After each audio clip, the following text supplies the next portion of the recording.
Estamos de volta com o Doutor Me Consulta aqui pela Band Roraima. Participe do nosso programa. Se você tem alguma dúvida sobre qualquer tipo de patologia, não guarde essa dúvida para você. Compartilhe aqui conosco que os nossos especialistas da saúde estão de prontidão para esclarecer todas essas dúvidas para vocês. E é muito simples, basta você enviar para o número da produção que está aparecendo aí na sua telinha. E agora, a Pet Louco tem um recado para você.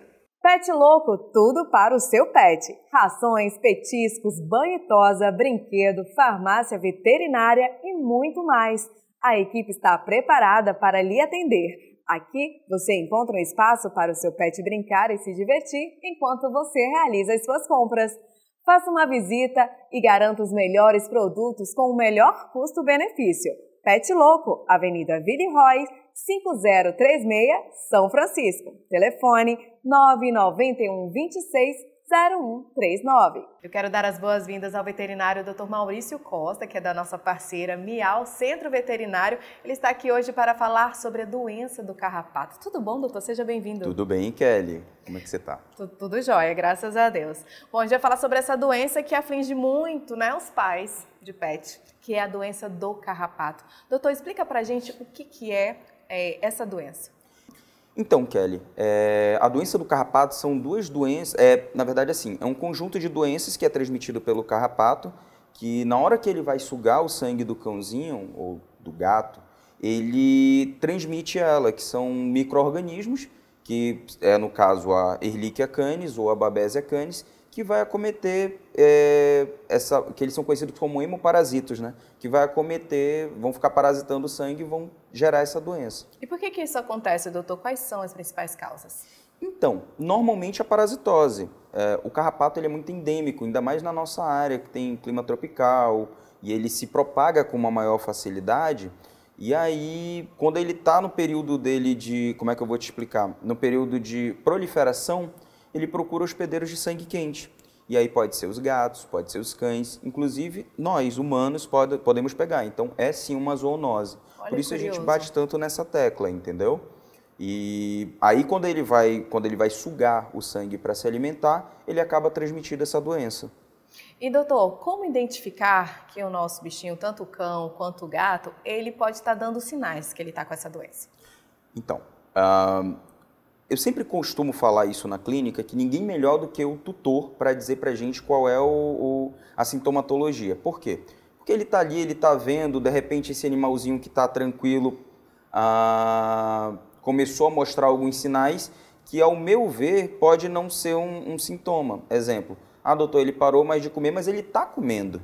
E aí, quando a gente vai para os exames complementares, que seria o exame de sangue, que seria ali toda a anamnese que a gente faz na hora da consulta, a gente consegue fechar o diagnóstico para isso, né? Mas, em tese, os principais sintomas são: o animal vai começar a ficar prostrado, ele não vai querer comer, ele vai começar a mostrar petequias. O que são petequias? São marcas vermelhas que vão ficando no sangue, como se fossem hematomas, ou na pele, perdão, como se fossem hematomas. Isso já são sinais que vão caracterizando. Aí nós juntamos o exame clínico junto com o exame complementar, que seria o hemograma, e aí a gente consegue fechar o quadro.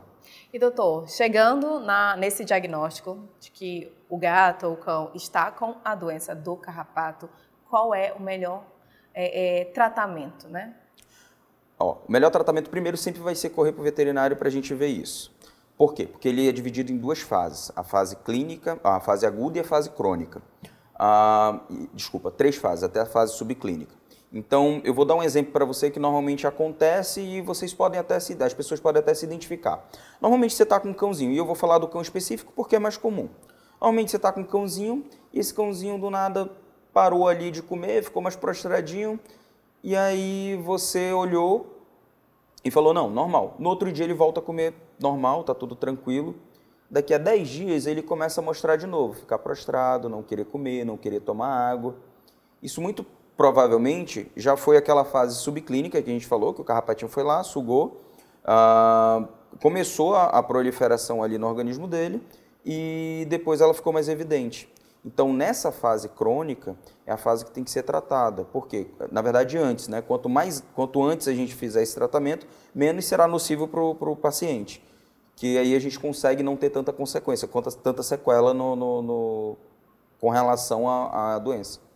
E doutor, quais são as complicações que a doença do carrapato pode estar trazendo para o animal?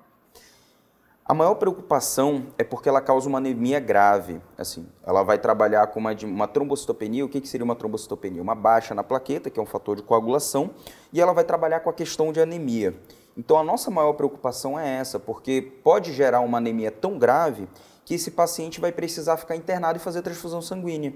Então, aí é que mora o risco. Às vezes você não tratar, tipo, não, foi nada, foi besteira, ele ficou tranquilo, ele voltou a comer, e não levar para o veterinário para talvez diagnosticar, isso pode gerar um problema, porque quando a gente for tratar, já é um caso tão grave a ponto de ter que fazer uma transfusão. E aí sim é onde já mora o problema, e por isso que ela pode ser nociva, por isso que ela pode ser letal.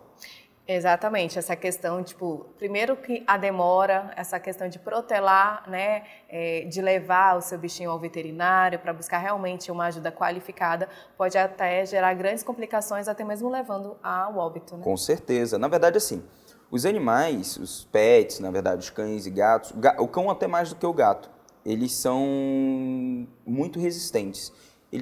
Na verdade, assim, vamos lá, deixa eu fazer o adendo. O gato, ele esconde muito isso por ele ser um predador de topo, por ele já se segurar com relação a algumas coisas, por ele não mostrar fragilidade, ele esconde muitas doenças. Então, é muito mais importante até do que o cão de levar. E o cão, ele é muito resistente. Quando ele vai mostrar os sinais, ele já está num quadro já final ali, porque ele vai começar a se debilitar.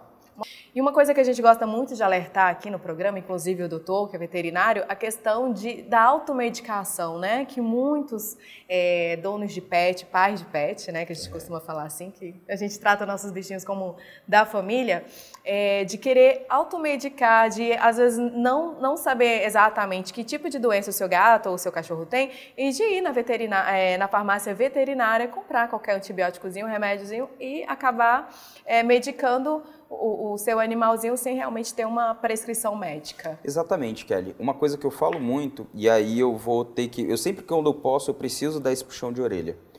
Pessoal, isso é para vocês. A diferença do medicamento e do remédio é só a dose. Então, assim, eu sei que às vezes é numa boa vontade, de eu não tenho condições de levar, mas conversa com o veterinário, não tem só eu de veterinário, tem vários colegas aqui.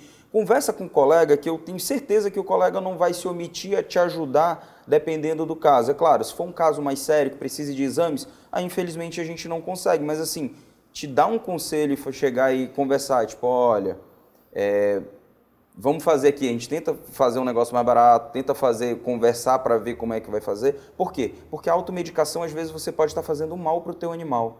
Às vezes você está dando um medicamento pensando que ele está resolvendo e, na verdade, você está piorando. E aí, quando você vai para o profissional para tentar resolver, às vezes é tarde demais. Doutor, muito obrigada por todas essas informações, viu? Ansiosa já pelo próximo programa. Obrigado você, Kelly. Até a próxima. Até a próxima. Olha, se você tem alguma dúvida sobre o mundo pet, quer fazer perguntas ao Dr. Maurício, que é veterinário, você pode estar encaminhando para o número da nossa produção que está aparecendo aí na sua telinha. Hoje o Doutor Me Consulta vai ficando por aqui, mas eu volto no próximo programa trazendo muito mais informação para você sobre saúde, bem-estar e prevenção. Até lá!